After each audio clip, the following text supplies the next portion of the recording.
News for nation पर आपका स्वागत है और मैं हूं आपके साथ प्रार्थना। न्यूज फोर नेशन पेश करता है दिन भर की वैसी 10 खबरें जो सुर्खियों में रही। शुरुआत करते हैं पहली खबर के साथ। बिहार की राजनीति में जुबानी जंग अब कानूनी लड़ाई में बदल गई है। दरअसल जनता दल यूनाइटेड जेडीयू के वरिष्ठ नेता और मंत्री अशोक चौधरी ने जन स्वराज के संस्थापक और प्रशांत किशोर को 100 करोड़ रुपए का मानहानि नोटिस भेजा। ये कदम तब उठाया गया जब प्रशांत किशोर ने अशोक चौधरी पर 200 करोड़ रुपए की जमीन खरीदने का गंभीर आरोप लगाया। इस नोटिस में अशोक चौधरी ने प्रशांत किशोर से बिना शर्त माफी मांगने को कहा। इसी के साथ दूसरी खबर की ओर चलते हैं। भारतीय जनता पार्टी के वरिष्ठ नेता और पूर्व केंद्रीय मंत्री राजकुमार सिंह उर्फ आरके सिंह ने पार्टी के बड़े नेताओं पर प्रशांत किशोर के लगाए गए आरोपों को लेकर सख्त रुख अपनाया है। सिंह ने साफ कहा है कि डिप्टी सीएम सम्राट चौधरी और प्रदेश अध्यक्ष दिलीप जायसवाल समेत जिन नेताओं पर आरोप लगे हैं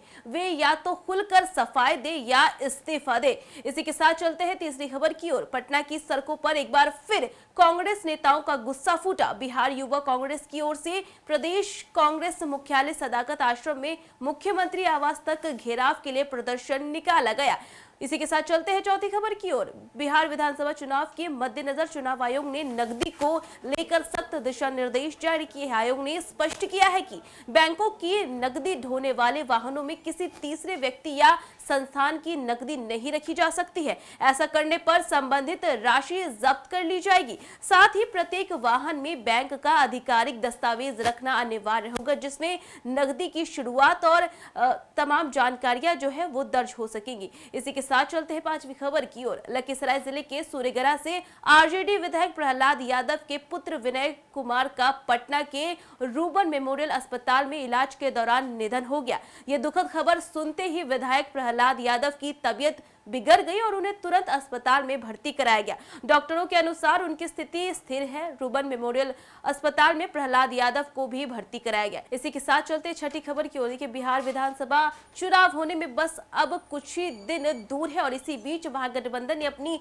रणनीति को धार देना शुरू कर दिया है। इस बार गठबंधन ने पुरानी परंपरा से हटकर बड़ा कदम उठाया है। अब सिर्फ सीटों का बंटवारा नहीं बल्कि उम्मीदवारों के नाम भी एक साथ तय किए जाएंगे। इसी के साथ चलते सातवीं खबर की ओर। बिहार में विधानसभा चुनाव की तारीखों का ऐलान जल्द ही होने वाला है और इसकी संभावना काफी ज्यादा बढ़ गई है। दरअसल केंद्रीय चुनाव आयोग के सूत्रों के मुताबिक मुख्य चुनाव आयुक्त अन्य दो को चुनाव आयुक्तों के साथ बिहार का दौरा करेंगे और इस दौरान वे राज्य में चुनावी तैयारियों की समीक्षा करेंगे और दशहरे के बाद विधानसभा चुनाव की तारीखों का ऐलान हो सकता है।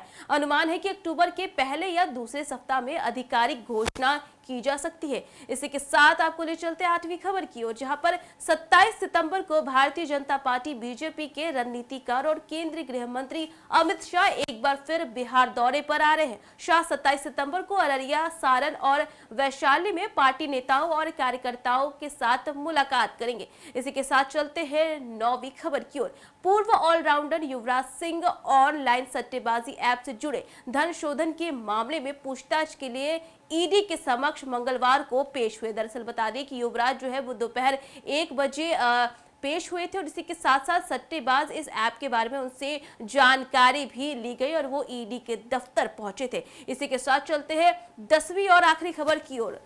पटना में आज महागठबंधन की बैठक हुई, जहां आपको बता दें कि करीब 2 घंटे तक ये बैठक चली है। दरअसल बिहार में होने वाले विधानसभा को चुनाव को लेकर के इस बैठक में कई बातें हुई और कई रणनीतियां भी बनाई गई। दरअसल बिहार में होने वाले विधानसभा चुनाव को लेकर के तमाम पार्टियां जो है और अपने अपने कार्यों में लगी और इसी बात देखिए बात करें महागठबंधन की तो महागठबंधन की इस बैठक में भी कई विशेष मुद्दों पर चर्चा हुई और ये जो मीटिंग है ये काफी लंबी भी चली। तो ये थी दिन भर की वो 10 खबरें जो सुर्खियों में। फिलहाल इस खबर में बस इतना ही। देश दुनिया की तमाम अपडेट्स के लिए देखते रहें न्यूज़4 नेशन।